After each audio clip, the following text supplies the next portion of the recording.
Afinal, quem tem direito à cidadania italiana? Eu sou a Milene, sócia fundadora da Pardini Cidadania, e eu tô aqui para te contar tudo o que você precisa saber sobre a cidadania italiana. Então já se inscreve aqui no canal e deixa o seu like nesse vídeo. Quando a gente fala em cidadania italiana iure sanguine, a gente está falando de cidadania por descendência, ou seja, se você é descendente de alguém que nasceu na Itália, você provavelmente tem direito à cidadania italiana.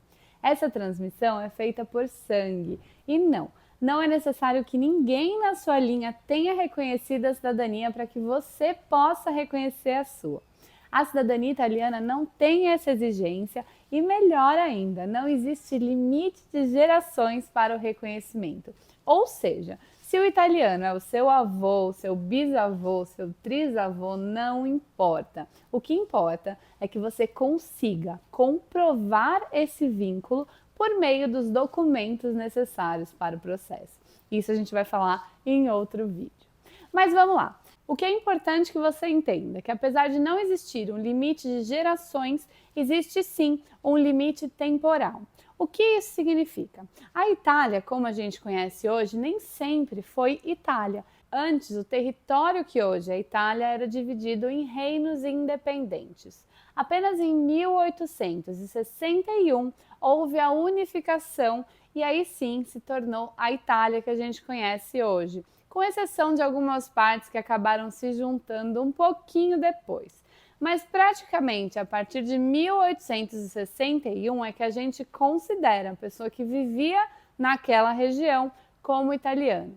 Portanto, se a pessoa da sua família morava, vivia, nasceu naquela região, mas muito antes disso, ela não é considerada italiano porque de fato aquilo não era Itália. Portanto, se você não tem como comprovar que o seu antenato viveu na Itália unificada, aí infelizmente você não tem direito a reconhecer a sua cidadania. Como eu falei, existem algumas exceções. Por exemplo, a região do Vêneto, que é de onde veio a maior parte dos italianos para o Brasil, se juntou à Itália unificada apenas em 1866. Então é sempre importante a gente prestar atenção nessas datas para ter certeza que a gente tem de fato direito a reconhecer a nossa cidadania. Existem algumas causas de impedimento na transmissão, como por exemplo a naturalização do seu antenato antes do nascimento do filho dele que te transmite a cidadania.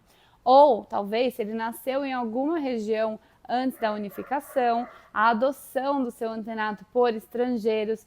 Tudo isso deve ser analisado caso a caso. Portanto, se você percebeu que no seu caso existiu alguma coisa que possa ser um impedimento para a transmissão da sua cidadania, contate um profissional que pode analisar a sua documentação e aí sim te dizer se existe ou não real causa de impedimento e se existe alguma forma de você ter a sua cidadania mesmo assim. Lembre-se sempre, apesar de existir sim uma regra para o reconhecimento da sua cidadania, cada caso é único e deve ser tratado como tal.